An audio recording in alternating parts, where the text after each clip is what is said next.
Oke, selamat pagi anak-anakku. Berharap kalian sehat-sehat selalu.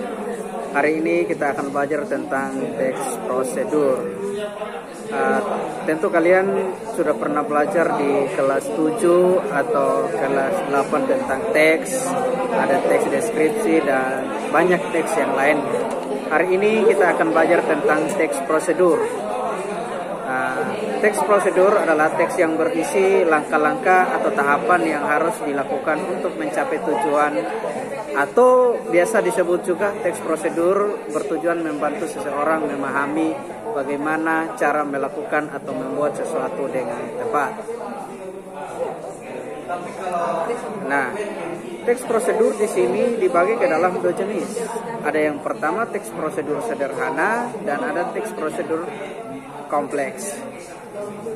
Teks prosedur sederhana adalah teks yang menggunakan hanya 2 atau 3 langkah saja. Seperti cara menggunakan kipas angin, itu hanya ada beberapa langkah saja.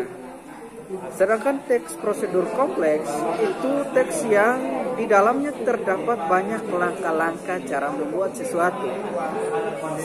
Contohnya seperti prosedur membuat eKTP. Kita harus ambil dulu formulirnya, lalu kita isi. Setelah kita isi lalu kita kasih masuk, ditunggu dan lain sebagainya. Dalam teks prosedur juga ada strukturnya.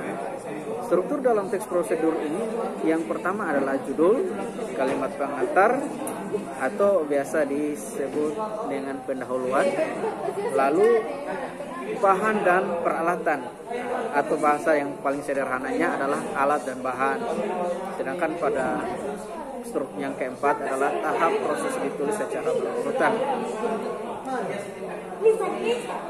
Lalu ciri-ciri teks prosedur berisi tentang langkah-langkah, dijelaskan secara detail, bersifat objektif, langkah-langkah yang berkelanjutan dengan jelas, menggunakan syarat, bersifat universal dan akurat.